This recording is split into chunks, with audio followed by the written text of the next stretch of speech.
आपातकाल क्या है?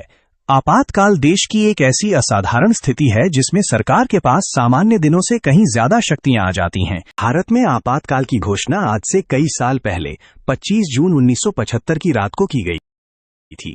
उस समय के राष्ट्रपति फखरुद्दीन अली अहमद ने प्रधानमंत्री इंदिरा गांधी की सलाह पर इसे संविधान के अनुच्छेद 352 के अंतर्गत लागू किया था। इस घोषणा की रात देश के विपक्षी नेताओं को बड़े पैमाने पर गिरफ्तार कर लिया गया था। आपातकाल लगाने के मुख्य कारणों में बढ़ती राजनीतिक अस्थिरता, रेलवे हड़ताल, आर्थिक संकट और इलाहाबाद हाईकोर्ट का वो फैसला था जिसमें इंदिरा गांधी का चुनाव अवैध घोषित कर दिया गया था।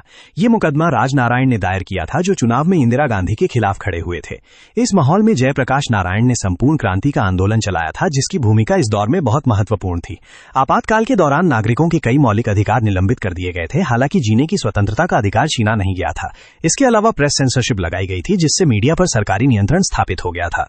के दौरान मीडिया पर भारी प्रतिबंध लगा दिए गए थे और सेंसरशिप लागू की गई थी, जिससे हर खबर को प्रकाशित करने से पहले सरकार की मंजूरी लेनी पड़ती थी। विपक्षी नेताओं को सरकार के खिलाफ उठ रही आवाजों को दबाने और अपनी सत्ता बनाए रखने के लिए गिरफ्तार किया गया था। इन नेताओं में जयप्रकाश नारायण, मोरारजी देसाई, अटल बिहारी वाजपेयी और लालकृष्ण आडवाणी जैसे प्रमुख नाम शामिल थे। इस दौरान मीसा यानी maintenance of internal security act का इस्तेमाल किया गया, जिसके तहत किसी भी व्यक्ति को बिना मुकदमे के नजरबंद किया जा सकता था।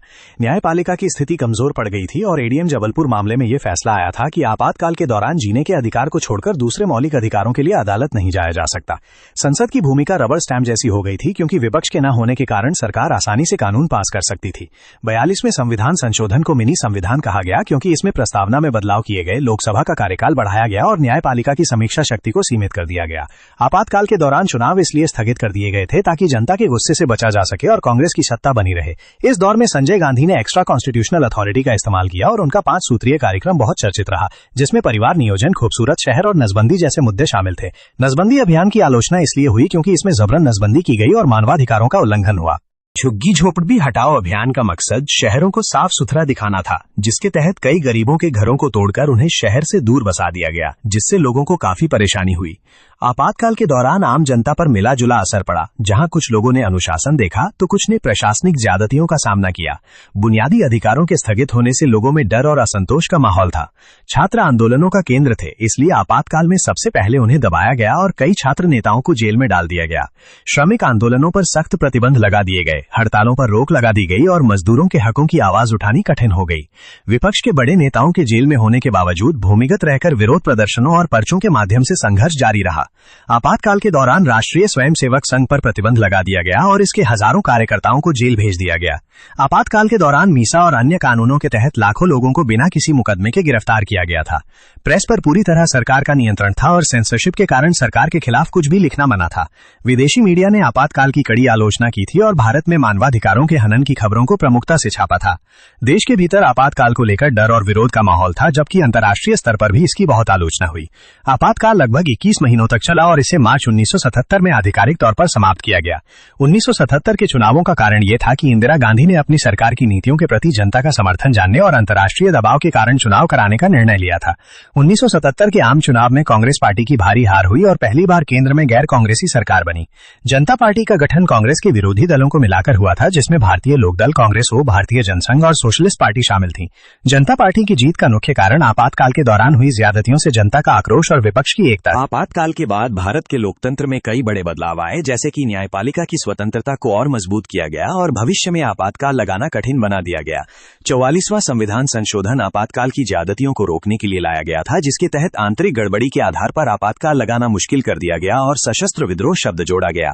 आपातकाल को भारतीय लोकतंत्र का काला अध्याय इसलिए कहा जाता है क्योंकि इस दौरान मौलिक अधिकार निलंबित कर दिए गए थे, प्रेस पर सेंसरशिप थी और विपक्ष के नेताओं को जेल में डाल दिया गया था। भारत ने आपातकाल से ये सीख ली कि लोकतंत्र की नींव को उसकी जड़ों से उखाड़ना मुश्किल है और जनता हमेशा सत्ता की ताकत का दुरुपयोग करने वालों को जवाब देती है। आपातकाल के दौरान मानवाधिकारों की स्थिति बहुत खराब थी। लोगों को बिना किसी कारण के गिरफ्तार किया गया था, उनकी स्वतंत्रता छीन ली गई थी और वे अदालत भी नहीं जा सकते थे। बहुत से लोग मानते हैं कि आपातकाल लोकतंत्र के लिए एक बड़ा खतरा था, क्योंकि इसने लोकतांत्रिक संस्थाओं को कमजोर कर दिया था, जबकि सरकार का मानना था कि यह देश की स्थिरता और प्रगति के लिए आवश्यक था। भारतीय संविधान में मुख्य रूप से 3 प्रकार के आपातकाल हैं: राष्ट्रीय आपातकाल, राज्यों में राष्ट्रपति शासन और वित्तीय आपातकाल। 1975 का आपातकाल राष्ट्रीय आपातकाल का ही हिस्सा था, जिसे आंतरिक गड़बड़ी के नाम पर लगाया गया था। आपातकाल के दौरान राष्ट्रपति फखरुद्दीन अली अहमद थे, जिन्होंने प्रधानमंत्री इंदिरा गांधी की सलाह पर आपातकाल की घोषणा पर हस्ताक्षर किए। आपातकाल की घोषणा की प्रक्रिया के तहत प्रधानमंत्री इंदिरा गांधी ने राष्ट्रपति फखरुद्दीन अली अहमद को सलाह दी, जिसके बाद राष्ट्रपति ने संविधान के अनुच्छेद 352 के अंतर्गत आपातकाल की घोषणा पर हस्ताक्षर किए थे। कैबिनेट की मंजूरी आपातकाल लागू करने से पहले नहीं ली गई थी, बल्कि प्रधानमंत्री ने आपातकाल की घोषणा के बाद कैबिनेट को इसकी जानकारी दी थी।